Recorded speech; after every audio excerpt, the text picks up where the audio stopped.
Di sebuah kota kecil yang terpencil, terdapat seorang pengemudi ojek pangkalan bernama Joko. Joko adalah seorang pria yang hidup sederhana, mengemudikan ojeknya setiap hari untuk mencari nafkah bagi keluarganya. Namun, suatu hari, sebuah peristiwa mengerikan mengubah hidupnya selamanya.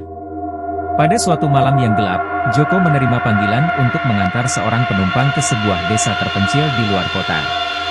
Meskipun merasa sedikit was-was karena desa tersebut terkenal dengan cerita-cerita mistis, Joko memutuskan untuk mengambil tawaran itu karena ia membutuhkan uang.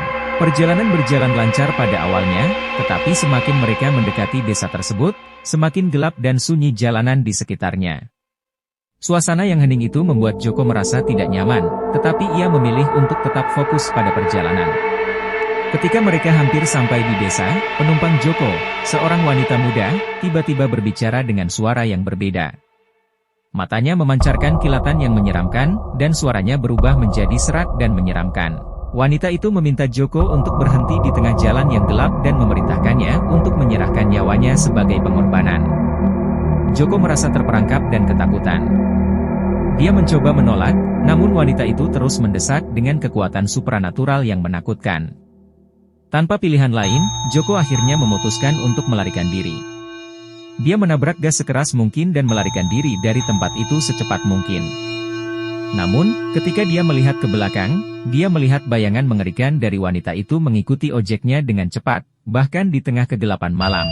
Dengan hati yang berdegup kencang, Joko terus mengemudi tanpa pandang ke belakang. Akhirnya, setelah perjalanan yang panjang dan melelahkan, dia tiba di pangkalannya dengan selamat. Namun, bayangan itu tidak pernah meninggalkannya. Sejak malam itu, Joko mengalami gangguan mental yang serius. Dia seringkali melihat bayangan wanita misterius itu di kegelapan malam, bahkan ketika dia sedang di rumah atau di tempat kerjanya.